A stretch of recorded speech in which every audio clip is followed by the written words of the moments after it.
अब देखिए, भारत सरकार विशेष सत्र के सवाल पर जो भी निर्णय लेगी, राष्ट्रीय सुरक्षा का जब भी प्रश्न सामने हो तो केंद्र के निर्णय के साथ हम होते हैं। जहां तक युद्ध विराम का सवाल है, देखिए, भारतीय सेना के शौर्य और पराक्रम को सलाम है। 72 घंटों में पाकिस्तान को घुटनों के बल हमने खड़ा किया है। उनके अनेक डिफेंस एस्टेब्लिशमेंट्स, उनके एयर बेसेस, उनके आतंकवादी ठिकाने, जो हमारे प्राथमिक लक्ष्य थे, हिजबुल, जैश और लश्कर तैयबा के जो भी बड़े कमांडर्स थे, और खास करके जैश और लश्कर तैयबा के जो हेडक्वार्टर्स थे, आतंकवादियों के जो लॉन्चिंग पैड्स थे, सबको भारत ने नेस्तनाबूद किया है। और इतनी बात तय है कि पाकिस्तान को इन 72 घंटों में एक निर्णायक क्षति पहुंचाने का काम भारतीय सेना ने किया। और निसंदेह प्रधानमंत्री नरेंद्र मोदी जी के नेतृत्व में भारत ने अगर युद्ध विराम पर सहमति व्यक्त की है, तो साथ में यह भी कहा है कि किसी भी आतंकी कार्रवाई को हम युद्ध की घोषणा मानेंगे और ये हमारा अधिकार होगा कि हम पलटवार करेंगे।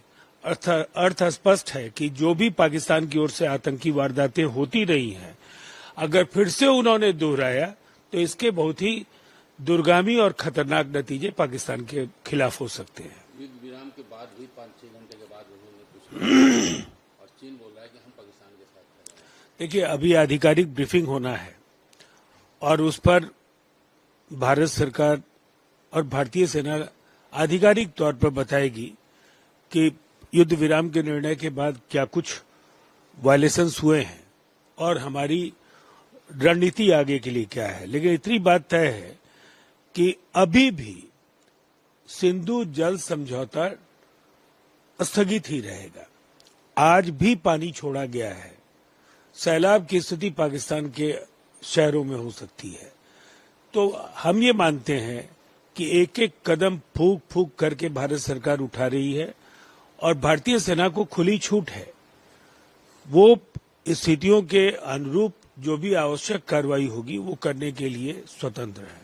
चाइना ने बोला है कि कुछ भी हो लेकिन हम पाकिस्तान के साथ खड़े हैं। देखिए, चाइना का भी जो अहंकार है वो कहीं न कहीं टूटा है।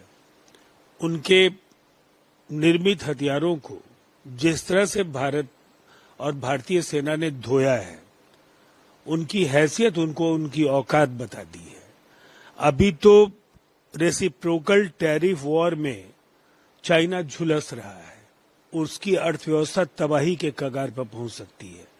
दूसरी तरफ अगर भारत के साथ रिश्तों को सामान्य बनाने की कोशिश चाइना की ओर से नहीं होती है, तो फिर चाइना को भी ये देखना होगा कि उसके हित भारत के साथ कितने महत्वपूर्ण हैं और पाकिस्तान के साथ कितने।